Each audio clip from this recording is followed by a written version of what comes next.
Ave à tous chers abonnés et spectateurs, aujourd'hui nous allons changer le déroulé d'un des meurtres les plus célèbres de l'histoire, celui de Caius Julius César, un homme politique d'une ambition énorme qui a fini par se faire tuer de 23 coups de poinçon, mettant ainsi en marche une série d'événements qui aboutiront à la chute définitive de la République romaine et à l'avènement de l'Empire.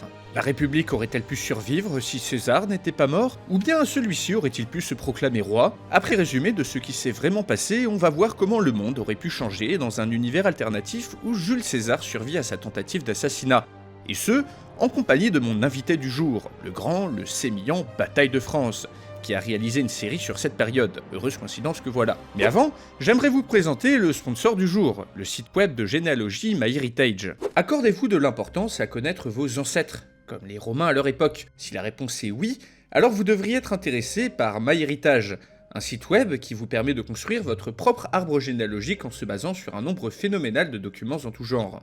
Pour l'avoir utilisé afin de construire mon propre arbre généalogique, je peux vous dire que la plateforme est bien foutue. Grâce à la fonction Smart Match, qui va comparer les arbres généalogiques de 90 millions d'autres utilisateurs avec le vôtre, il y a moyen de retrouver des détails sur vos ancêtres et d'ajouter du monde dans votre arbre assez rapidement. En 30 minutes, juste en entrant les noms et les dates de naissance ou de décès de ma famille proche, j'ai pu remonter 5 générations grâce au site qui va suggérer des correspondances à ajouter dans vos arbres, que vous êtes libre d'accepter ou pas bien entendu. Par exemple, j'ai pu remonter à l'aide de l'arbre créé par mon oncle sur le site jusqu'à un ancêtre né en 1749 qui occupait la fonction de sénéchal en Bretagne, qui est mort à 38 ans sûrement d'une peste fulgurante. Sur la fiche de chacun de vos ancêtres, vous pourrez ajouter plein d'infos comme leur métier, leur lieu de mariage, voire des liens Wikipédia si votre aïeul est connu, on sait jamais. Mais ce n'est pas tout, car le site offre aussi la possibilité de restaurer, de coloriser, voire d'animer vos vieilles photos. Enfin bref, MyHeritage c'est très sympa. Si vous êtes intéressé, le lien dans la description et dans le commentaire épinglé vous permettra de vous inscrire et de bénéficier d'un essai gratuit de 14 jours. Et sans plus attendre, générique.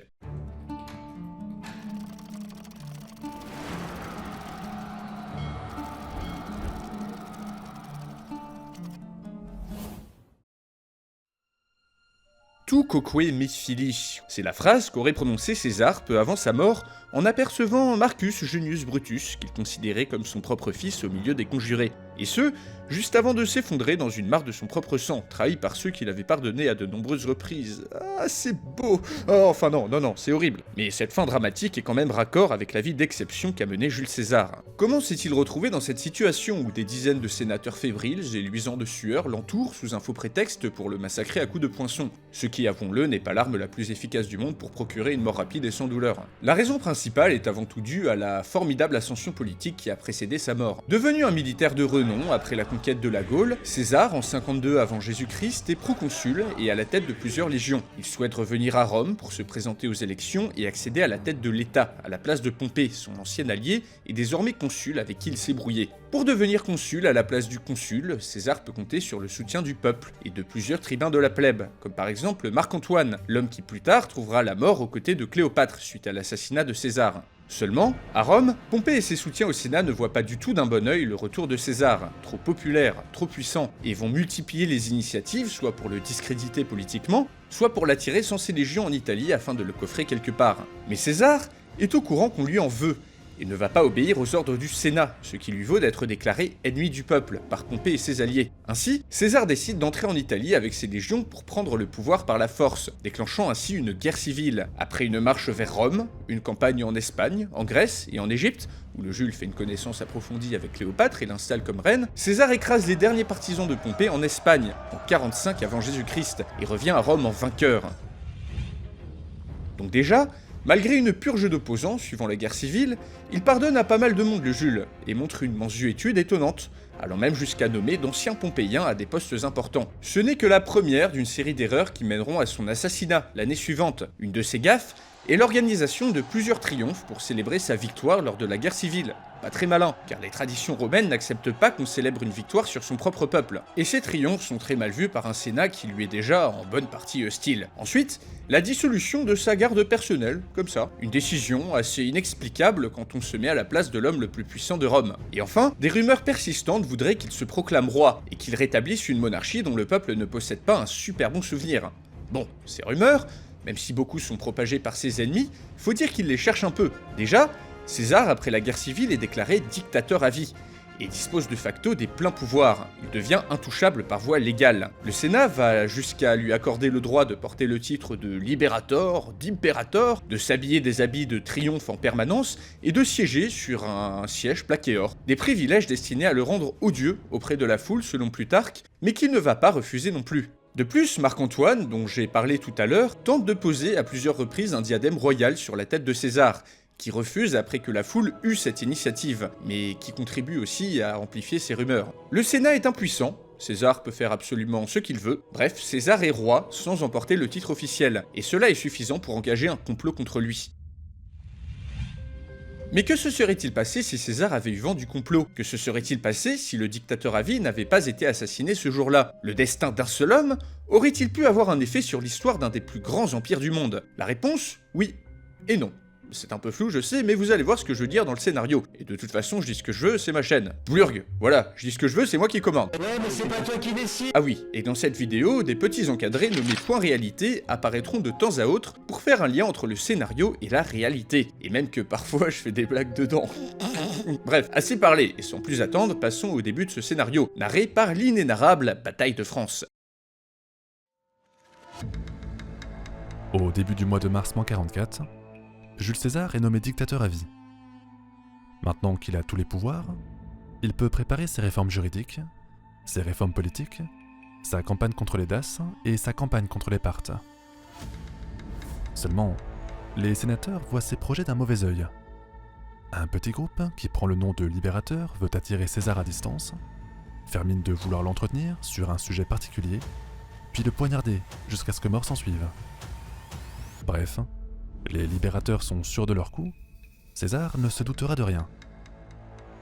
Seulement, le vainqueur de Vercingétorix connaît une succession de mauvais présages. D'abord, à la fin de l'hiver 44, un oracle l'avertit d'un danger imminent qui pourrait se produire aux Ides de Mars. Les Ides de Mars, qui sont fixées au 15e jour du même mois, sont une série de fêtes populaires très appréciées par les Romains. Mais César, qui n'en croit pas un mot, choisit d'ignorer cet avertissement. Un peu plus tard, alors que la date du 15 mars se rapproche, on rapporte que des chevaux, qui appartiennent au dictateur, ne veulent plus manger et commencent à se laisser mourir de faim. Peu après, le 14 mars, soit la veille de la fête populaire, César fait un cauchemar. Il se voit en train de voler dans le ciel et de rencontrer Jupiter, comme s'il était mort. Cette fois c'est sûr, les présages sont bel et bien formels.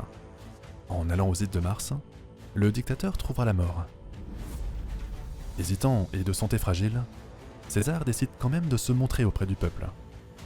C'est alors qu'un des libérateurs vient le chercher. Il lui dit que les sénateurs veulent s'entretenir avec lui pour discuter d'un sujet très important. Presque en même temps, l'un de ses soldats lui donne un papier contenant des informations sur un complot qui le vise. Dans la réalité historique, le dictateur n'a pas écouté les présages et n'a même pas lu le message qu'on lui a remis. Trop confiant ou de santé trop fragile, il s'est rendu auprès des conjurés pour y trouver la mort. Maintenant, dans notre réalité alternative, le dictateur fait l'exact contraire. Il écoute les mauvais présages et surtout prend connaissance du parchemin qu'on lui a remis. Déçu par la trahison d'homme de confiance, il est quand même surpris d'y trouver son ami Brutus. « Toi aussi mon fils ?» lui lance-t-il avec mépris. Emportés par la colère, les conjurés se font massacrer jusqu'au dernier.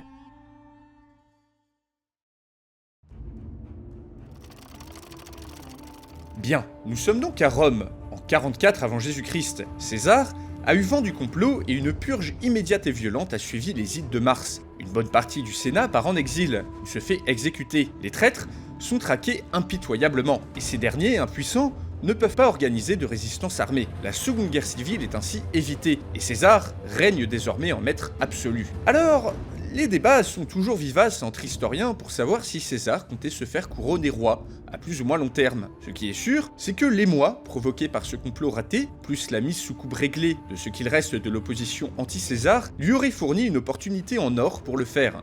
Seulement, en aurait-il eu l'utilité? En tant que dictateur à vie, il avait déjà la plupart des pouvoirs d'un roi, et nombreuses étaient les personnes, même parmi ses soutiens, à s'opposer à un retour de la monarchie. Je ne pense pas donc que César se soit fait couronner, car il n'avait pas d'intérêt à le faire dans l'immédiat. Dans l'immédiat d'ailleurs, c'est son grand projet de campagne militaire vers l'Est qui l'aurait accaparé, une occasion rêvée de confirmer sa légitimité aux yeux du peuple, un qui tout double qui en cas de défaite aurait pu détruire sa crédibilité. Dans cette réalité, où César n'a pas été assassiné, c'est donc 16 légions, un déploiement de force jamais vu dans l'histoire romaine, qui partent en guerre contre le royaume de Dacie. Partant sous les acclamations de la foule, accompagné d'Octave, son fils adoptif, et sous les yeux impuissants des rares opposants restants au dictateur, Jules part guerroyer pour 3 années entières, dans un périple qui va l'emmener au-delà des frontières de la République. Première étape, le royaume de Dacie, dirigé par le roi Burebista, ancien soutien de Pompée, qui n'aurait pas été une mince affaire. Le roi avait une réputation de guerrier talentueux, mais aurait-il pu résister longtemps au raz-de-marée romain? Je pense que non. La Dacie est conquise par les Romains 150 ans avant notre réalité, alors que César, en tant que chef prudent, fait de cette province une partie intégrante de l'Empire. L'étape d'après, dans la grande campagne du dictateur, est une expédition en Orient pour soumettre les Parthes, ce peuple de guerriers à cheval qui, à peine 10 ans plus tôt, a détruit 7 légions romaines commandées par Crassus, un ancien allié de César. L'honneur de Rome est en jeu, il faut donc se venger et récupérer les enseignes des légions perdues. Mais contrairement à Crassus, César est un homme patient et un chef militaire de talent. Il va donc étudier en détail la défaite face aux Parthes et adopter une stratégie face à ses ennemis. Dans la plus pure tradition romaine, il va tirer des leçons de la défaite et ajuste son plan en conséquence. Contre la cavalerie très mobile des Parthes, il va donner un rôle principal à sa propre cavalerie légère, qu'il recrute sur place, tout en construisant sur son passage des fortifications qui vont empêcher les Parthes d'attaquer les arrières de l'armée en campagne. Ainsi, dans ce scénario, après plusieurs mois d'un jeu du chat et de la souris, les Parthes acceptent la bataille non loin du village de Singara. Menacés par des fortifications romaines sur leurs flancs, les Parthes se font tailler en pièces par les Romains, qui continuent leur campagne en rasant plusieurs villes. Donc même si je ne pense pas que Rome à cette époque puisse occuper toute la partie, ainsi que la Mésopotamie, car n'ayant pas encore assez de ressources à disposition, eh bien la région aurait au minimum été transformée en état client, et la menace parthe écartée durant plusieurs décennies. César pourrait continuer vers la Mésopotamie, l'Arménie, voire même la Germanie sur le retour, mais dans ce scénario, il lui faut rentrer consolider son pouvoir à Rome, auréolé de ses nouvelles victoires. En 41 avant Jésus-Christ, il organise un nouveau triomphe, un immense défilé où des nobles Parthes ainsi que le roi Dace Burebista sont traînés dans des cages. Avec ses victoires, César est devenu plus glorieux, plus adulé et plus puissant que n'importe lequel de ses prédécesseurs. Donc, quelle suite ? Le dictateur, pour avoir failli en faire les frais, était bien conscient que le système de la République romaine tardive est sur le déclin. Depuis les réformes marianiques, les armées sont plus fidèles à leurs généraux qu'à Rome, et le système d'élection permet à quelques familles puissantes, ou riches, d'accéder à des postes de pouvoir via le clientélisme. La plèbe, par ses émeutes souvent, est instrumentalisée à outrance. De plus, un empire qui ne fait que s'agrandir se doit d'avoir un pouvoir fort. César d'ailleurs, en 43 avant Jésus-Christ, promulgue une loi qui l'autorise à nommer tous les magistrats, ainsi que tous les consuls et tribuns en 42 avant Jésus-Christ. En fait, les lois qu'il fait passer avant son assassinat ont facilité la transition vers l'Empire dans notre réalité. Mais ici, dans ce scénario, je ne pense pas que César aurait aboli la République. Il aurait sûrement continué de s'octroyer plus de pouvoir et mis en place un régime bâtard de dictature républicaine. Des projets de construction, comme une immense bibliothèque ou l'élargissement du port de Rome que César avait prévu, auraient été entrepris. Seulement, César était malade, et il est peu probable qu'il ait tenu plus de 10 ans supplémentaires à ce rythme. Ainsi, le grand Jules meurt dans ce scénario en 34 avant Jésus-Christ, et son fils Octave aurait de toute évidence pris le pouvoir après son père, en se faisant également octroyer le titre de dictateur à vie. Octave a ici, contrairement à la réalité, bataillé avec son père, et a donc de l'expérience militaire. De plus, c'était un politicien habile, ce qui me fait dire qu'il se serait débrouillé pour prendre la suite. Petit détail supplémentaire à cette uchronie, Cléopâtre ne se suscite pas, car la guerre civile ayant suivi la mort de César n'a pas lieu. Le fils qu'elle a eu de ce dernier, Césarion, serait donc très sûrement monté sur le trône d'Égypte. Bon, la République dans ce scénario a peut-être survécu sur le papier, mais dans les faits on se retrouve quand même avec un dictateur ayant tous les pouvoirs et nommant lui-même les magistrats de Rome. En fait, ce scénario nous permet de nous rendre compte que le système républicain romain était à bout de souffle bien avant que César n'intervienne. J'irais même jusqu'à dire que l'assassinat de César a précipité l'avènement de l'Empire qui de toute façon était sur le déclin. Parfois, il ne suffit pas d'un destin différent pour un seul homme pour changer de façon drastique des processus déjà en cours. La République était vouée à s'écrouler sur le long terme.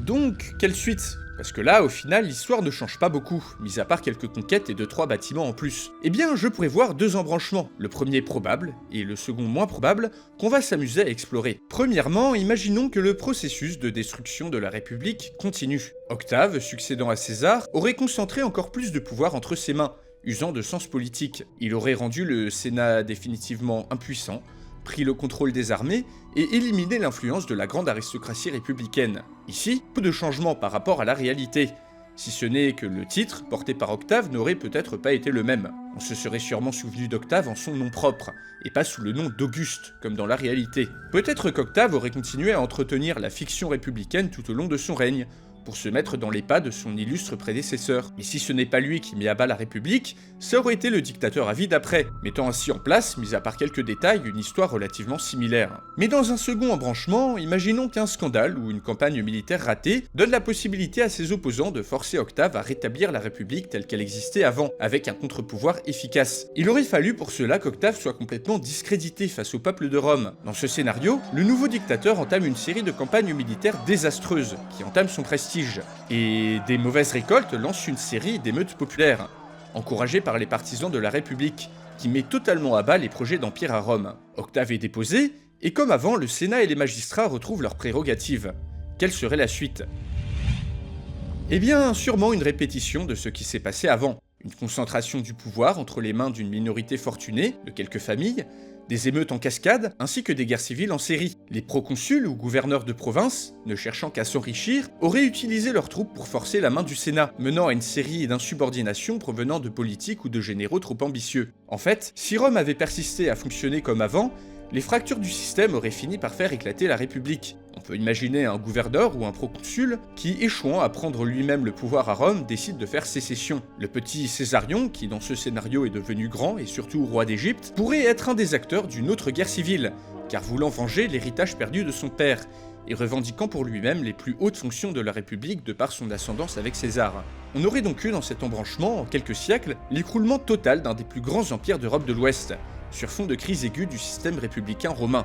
Et Rome qui tombe des siècles plus tôt par rapport à la réalité, cela aurait voulu dire un héritage romain bien moins important dans de nombreux aspects de la culture occidentale. Ici, Rome ne s'est jamais étendue comme ça, mais reste cantonnée à ses territoires, ne pouvant pas romaniser la Gaule par exemple, qui aurait d'ailleurs tout fait de se défaire de l'emprise de la République. Cela veut aussi dire pas de diffusion du christianisme, et peut-être pas de l'islam, bref, des conséquences cataclysmiques que même les Romains auraient pu anticiper, d'où le fait que le passage vers l'Empire était à mon sens inévitable. Mais peut-être avez-vous trouvé un scénario où la République peut survivre, en changeant l'histoire plus tôt par exemple. N'hésitez pas à me le dire dans les commentaires. Dans tous les cas, j'espère que vous avez aimé le scénario, et n'hésitez pas à faire un tour sur ma page Tipeee ou à vous abonner pour me soutenir si l'envie vous en prend. Un grand merci à Bataille de France pour avoir participé à cette vidéo. Si jamais vous voulez me voir en live, jouer à des jeux, parler de tout et n'importe quoi, commenter mes anciennes vidéos, j'ai désormais une chaîne Twitch. Je fais régulièrement des lives, le lien est dans la description pour ceux qui sont intéressés. Et un grand merci à MyHeritage pour l'avoir sponsorisé. Souvenez-vous, si vous voulez explorer les arcanes de votre arbre généalogique, pour rappel, le lien dans la description et dans le commentaire épinglé vous permettent de vous inscrire et de bénéficier d'un essai gratuit de 14 jours. Et en attendant, chers abonnés et spectateurs, on se dit à la prochaine pour une nouvelle vidéo.